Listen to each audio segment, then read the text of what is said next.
결국 이렇게 선사들의 어떤 기도하는 목적이라든지 아니면 기도를 어떻게 받아들였는가에 대해서 저는 이제 제 어떤 수행하는 데 중심을 잡는데요. 이게 금강경 사구계를 통해서도 쉽게 알 수가 있죠. 아까 전에 문수보살이 형상으로 나타나셨잖아요. 그러니까 금강경 사구계 중에 유명한 게 야기색견화 이음성과 시인행사도 불능견열애라는 말이 있잖아요. 그런데 무착 스님께서는 문수보살을 형상으로 나타나는 것을 거기에 대해서 속지 않으셨어요. 속지 않으셨고 어떻게 보면 그 형상에 속지 말라고 그런 가르침을 주시기 위해서 일부러 저런 상황을 만들어내지 않으셨나. 왜냐하면 우리는 형상에 속잖아요. 소리에도 속고. 이를테면 그렇잖아요. 예전에 무슨 그런 일들이 있는 것 같아요. 도인이라 생각하면 무슨 성스러운 모양새가 있고 그리고 근엄한 목소리가 있고 또 이를테면 뭐 예전에 인도에서 어떤 수행자 하나가 이렇게 하니까 막 새가 꽃을 물어다 갖다 주면 저 사람 대단한 사람이구나. 수행력이 얼마나 뛰어나면은 그렇게 생각할 거 아니겠어요? 실제로 우두법용 선사께서 그렇게 널리 사람한테 알려진 거는 새가 꽃을 물어다 줘서. 그러니까 사람들은 그렇게 생각해요. 저 대단한 도인이구나. 새가 저렇게 꽃을 물어다 주니. 그런데 제가 생각하는 거는 이것들이 수행이 뛰어나서 그런 것이 아니라 흔적을 나타낸 것이라고 생각해요. 흔적이란 뭐냐면은 마음의 욕망입니다. 욕망. 그 욕망이 나타나서 결국 누군가가 보게 되었고 누군가가 알아차렸고 그런 것들을 백장선사나 이제 남전스님처럼 누군가한테 일러준 거예요. 그런데 저는 이것을 바른 수행이라고 보지는 않습니다. 마음의 흔적이 남지 않아야지 오히려 바른 수행이라고 생각하고 있는 편이에요. 근데 이제 사구계에서도 그런 거죠. 뭔가 거룩한 상이나 고귀한 음성 같은 걸로 그런 것으로 도를 평가한다거나 깨달음의 수준을 평가한다는 게 굉장히 잘못된 것임을 지적하고 있어요. 그러면은 무착선사께서 문수보살 이제 이렇게 나타나셨을 적에 사람들은 보통 어떤 것으로 해석을 하냐면은 그 무착선사의 어떤 패기, 저 문수보살이 나타났으니까 탁 귀싸대기 딱 주걱으로 패기를 많이 보시거든요. 근데 저는 또 그런 것 같지도 않아요. 일부러 그렇게 쇼를 하신 것 같아요. 쇼를 하신 것 같고 정작으로 중요한 건 어떤 착인 것 같아요. 착 때렸을 때 착 있잖아요. 착에는 아무 뜻도 없지만 그 착에서 진리를 들었다면은 착에서 진리를 보았다면은 깨달음으로 돌아가신 것이 아닌가. 원래부터 돌아가셨는데 여기에 혹세 무민하는 이제 중생들이 있기에 그런 모습을 일부러 보여주신 것이 아닌가 그런 생각을 하게 되고 결국 이제 무착선사께서는 문수보살 칭견하고 가피를 얻고자 하기 위해서 기도를 시작하셨어요. 금강굴에서. 근데 마지막에는 그 가피마저도 부정해버려요. 부정해버리고 문수보살의 존재 자체도 어떻게 보면은 무시해버립니다. 그리고 새 선사 같은 경우에는 우두법용선사, 백장선사, 남전선사는 제가 생각하기에는 마음에 좀 흔적을 남기신 것 같아요. 그런데 흔적을 수행이 부족해서 남긴 게 아니라 일부러 이것이 잘못된 수행이다를 알려주기 위해서 일부러 그렇게 보여주신 것 같아요. 제가 볼 적에는. 원래는 그게 아님을 알고 있지만 왜냐하면 그걸 드러내는 방식이 이야기가 없으면 또 안 되거든요. 그러니까 일부러 이야기 속으로 들어가신 것 같습니다.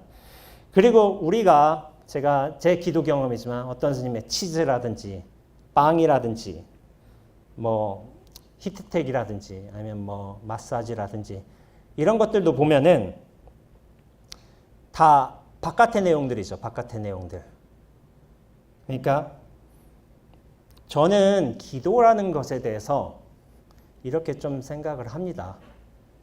기도라는 것과 이제 수행이라는 것에서 제가 좀 차이를 두는데요. 그 차이가 뭐냐면은 기도라는 건 이거 넓은 의미의 기도가 아니라 좁은 의미의 기도입니다. 바란다는 건데 내용물, 대상, 상황, 변화를 이제 원하는 기도는 거래심이고 생사심이고 그것이 욕망이라고 생각을 합니다. 그런데 정말 잘된 기도는 정말 잘 바라는 기도를 그걸 수행이라고 한다면은 수행은 뭐냐면은 모든 상황이나 거래, 대상 그리고 생사를 허용하는 비움이라고 생각하고 있어요. 그러니까 우리가 욕망이라는 형식으로서 기도를 한다면은 그 초점이 어디다 있냐면 바깥에 가 있어요. 바깥에.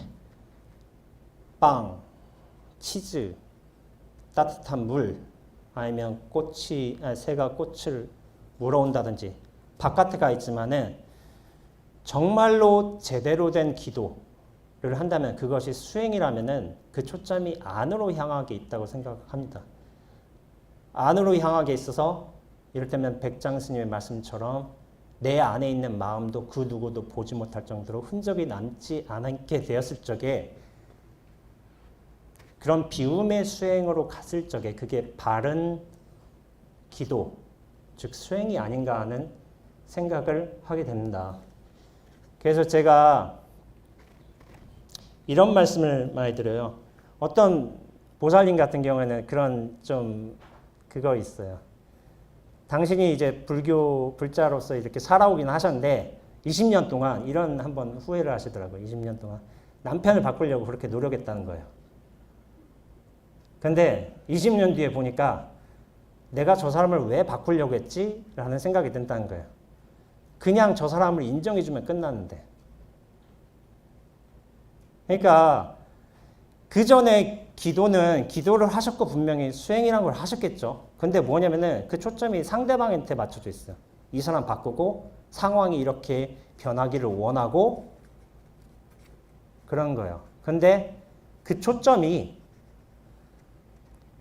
상대방이 아니라 내가 그것을 원하는 마음을 씌워주면 될 것인데 그 사람 자체를 그냥 인정해주면 되는 거였는데 라는 초점을 바뀌니까 더 이상 남편한테 원하는 게 없는 거예요. 그러니까 욕망이란 것은 상대방을 통해서 바깥 상황을 변화시키면서 대상을 이제 바꿔가면서 이렇게 충족이 되는 거지만은 수행이라는 거는 뭐냐면은 나 자신의 그런 욕망을 비움으로써 완전히 비워질 적에 본래 그 자체가 충족되었다는 것으로 돌아가는 것을 뜻합니다. 그래서 저는 기도라는 거는 결국 수행으로 가야 된다고 생각을 하고 있습니다. 그리고 그 방향성이란 게 바깥이 아니라 결국은 나의 욕망을 바라보는 거, 나의 마음을 비우는 걸로 가야지만 그것이 바른 기도라는 입장을 가지고 있습니다. 근데 이게 생각처럼 쉽게는 안 되는 것 같더라고요. 왜냐하면 무언가를 계속 원하고는 있어요. 사람들은. 그리고 그 무언가는 분명히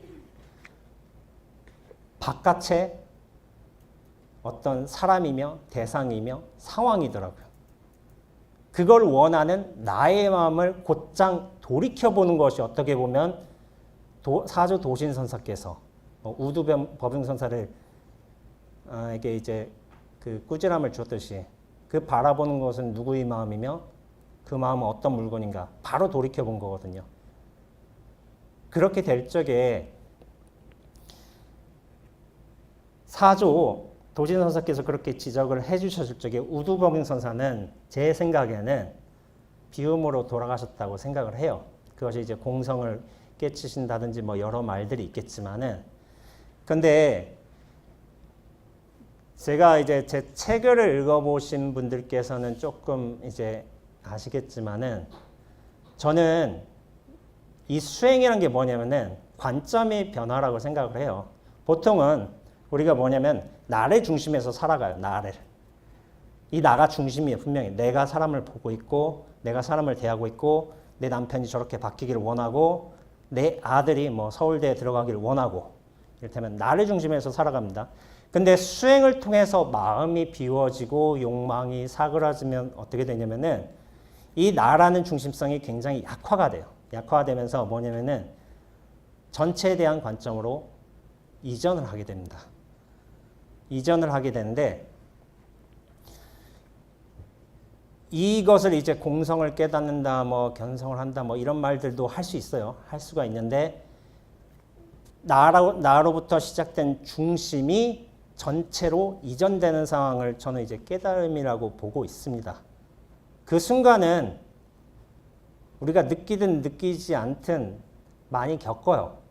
근데 뭐냐면은 이 집중성이 강하면 강할수록 그거를 감지하지 못해요. 여기에 갇혀 살면서. 그러나 언젠가 한번 탁 튀어버리면서 이 전체에 대한 감각이 생길 수가 있습니다.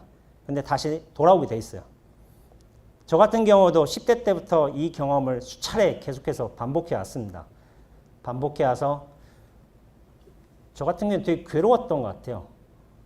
뭐냐면 제가 책에서 설명한 바도 있는데 저는 분리감을 되게 많이 느꼈거든요.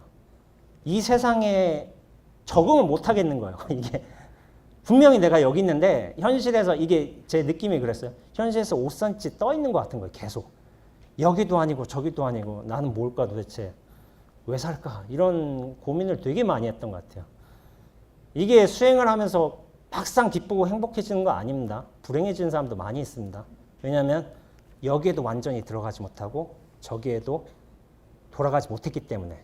그럼 분리감 때문에 고생을 하는 경우가 있는데 저 같은 경우는 좀 수행이란 걸 해본 건 없지만은 10대 때부터 이런 일들이 수차례 반복이 됐습니다.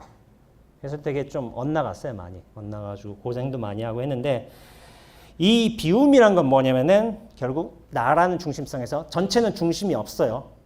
중심이 없는 중심으로 돌아가는 작업입니다. 그러면 뭐냐면은 나라는 것은 더 이상 중심이 아니라 드러남의 한 모습이 됩니다. 근데 이유는 모르지만 써먹을 수가 있어요. 원죄라는 거를. 여러분을 써먹을 수가 있습니다.